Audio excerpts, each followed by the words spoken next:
Des vidéos et photos choquantes d'un meurtre dans un Starbucks de Laval. Des hommes atteints de plusieurs projectiles d'armes à feu face contre terre. Ici, un homme qui prête main forte à l'un des blessés. Ce secteur commercial dans le quartier Chomédé de Laval a été le théâtre d'un règlement de compte en plein jour et l'homme criblé de balles qui a succombé à ses blessures, c'est Bobby the Greek. Son vrai nom, Charalambos Théologou, l'un des plus importants bandits de Laval liés au crime organisé. Deux suspects armés, dont un avec un pistolet mitrailleur, sont entrés et se sont dirigés vers le fond du commerce où ils ont ouvert le feu à de multiples reprises en direction de leur cible.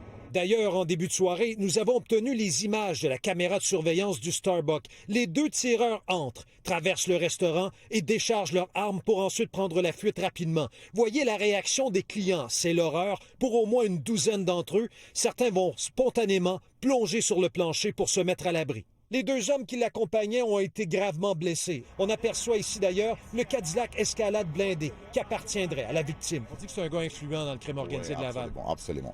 Près du périmètre de la police, nous avons rencontré un homme qui dit connaître Bobby the Greek, un caïd qui, selon nos informations, se doutait que des gens lui en voulaient et désirait l'éliminer.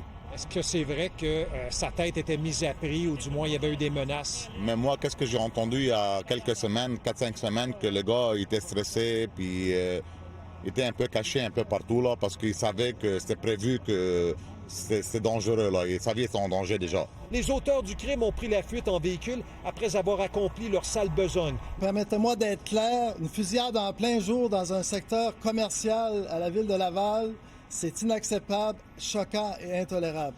L'enquête a été transférée à la Sûreté du Québec en début d'après-midi. De leur côté, le chef de police de Laval et le maire Boyer ont pris la parole face aux événements graves.